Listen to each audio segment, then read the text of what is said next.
ഒരു ദിവസം ഹബീബായ റസൂലുള്ളാഹി സ്വല്ലല്ലാഹു അലൈഹി വസല്ലമ തങ്ങളുടെ അടുക്കലെ ഒരാൾ വന്നുകൊണ്ട് പറഞ്ഞു, നബിയെ, സാമ്പത്തികമായിട്ട് ഞാൻ വലിയ പ്രയാസത്തിലാണ്, വലിയ ഞെരുക്കത്തിലാണ്, വല്ലാത്തൊരു ബുദ്ധിമുട്ടിലാണ്. അതുകൊണ്ട് എൻ്റെ സാമ്പത്തികമായിട്ടുള്ള ബുദ്ധിമുട്ടുകൾ മാറാൻ അവിടെ എന്തെങ്കിലും ഒരു പരിഹാരം പറഞ്ഞു തരണമെന്ന് പറഞ്ഞു. മുത്തുനബി സ്വല്ലല്ലാഹു അലൈഹി വസല്ലമ തങ്ങൾ ആ വ്യക്തിയോട് പറഞ്ഞു, നീ സുബ്ഹിയുടെ സമയത്ത് സുബ്ഹാനല്ലാഹി വബിഹംദിഹി സുബ്ഹാനല്ലാഹിൽ അസീം വബിഹംദിഹി അസ്തഗ്ഫിറുല്ലാഹ് എന്ന ദിക്ർ 100 തവണ ചൊല്ലുക. അങ്ങനെ ചൊല്ലിക്കഴിഞ്ഞാൽ സമ്പത്ത് നിന്നെ അന്വേഷിച്ചു വരുമെന്ന് പറഞ്ഞു.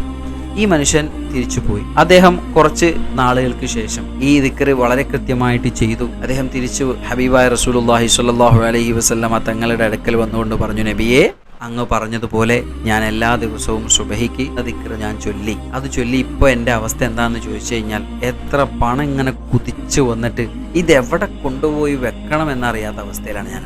അത്രമാത്രം പണം എൻ്റെ അടുത്തേക്ക് വന്നിട്ടുണ്ട് എന്ന് ആ മനുഷ്യൻ ഹബീബായ റസൂലുള്ളാഹി സ്വല്ലല്ലാഹു അലൈഹി വസല്ലമ തങ്ങളോട് പറയുകയാണ്.